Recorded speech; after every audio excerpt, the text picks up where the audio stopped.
ఈ రోజు మన దగ్గరకు వచ్చింది Kia Seltos vehicle for manual carbon cleaning. ఈ వెహికల్ లో ఏంటంటే మనం కంప్లీట్ మాన్యువల్ కార్బన్ క్లీనింగ్ చేస్తున్నాము. DPF లైట్ కూడా వస్తుంది. అప్రూవల్ ఇంకా వెయిటింగ్ లో ఉంది, చూసి చెప్తా అన్నారు. మాన్యువల్ కార్బన్ క్లీనింగ్ కూడా ఈ వెహికల్ లో మనం చేస్తున్నాం. సో మాన్యువల్ కార్బన్ క్లీనింగ్ లో మనం EGR valve, intercooler, inlet manifold, EGR hose pipes, air filter box assembly, MAF sensor assembly, ఇవన్నీ ఐటమ్స్ మనం క్లీనింగ్ అనేది చేస్తాం. Engine inlet manifold and EGR valve and intercooler. ఇది వచ్చేసి DPF cleaning కోసము waiting for approval లో ఉన్నారు customer. అంటే DPF క్లీనింగ్ అనేది మనం బయటికి పంపించి చేపిస్తాము. సో మనం వచ్చేసి only remove and refitting and calibration process అనేది మేము చేస్తాము. సో DPF క్లీనింగ్ మెషిన్ అనేది బయటికి పంపిస్తే DPF క్లీనింగ్ అనేది మనం చేపిస్తాము. మన దగ్గర అయితే DPF క్లీనింగ్ మెషిన్ లేదు. హైదరాబాద్ లో అయితే మోస్ట్లీ గ్యారేజెస్ లో DPF క్లీనింగ్ మెషిన్ లేదు, బయటనే పంపించి DPF క్లీనింగ్ అనేది చేస్తారు. And opening, remove and refitting, programming charges మాత్రం మనం తీసుకుంటాము.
स्टार्ट करो.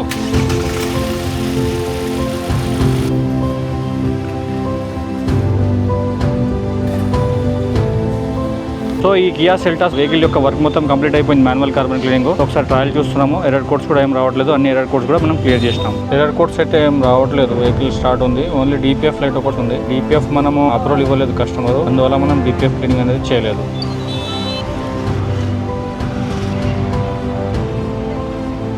చిన్న ట్రయల్ కూడా చూసుకున్నాము, ప్రాబ్లం అయితే ఏం లేదు. వెహికల్ అయితే పర్ఫెక్ట్ గా కంప్లీట్ అయిపోయింది. సో ఇలాంటి మరిన్ని technical videos, painting videos and manual carbon videos కోసం స్పానర్ ఆటోమోటివ్ ఛానల్ ని సబ్స్క్రైబ్ చేయండి అండ్ ఫాలో చేయండి. Thank you for watching spanner automotive.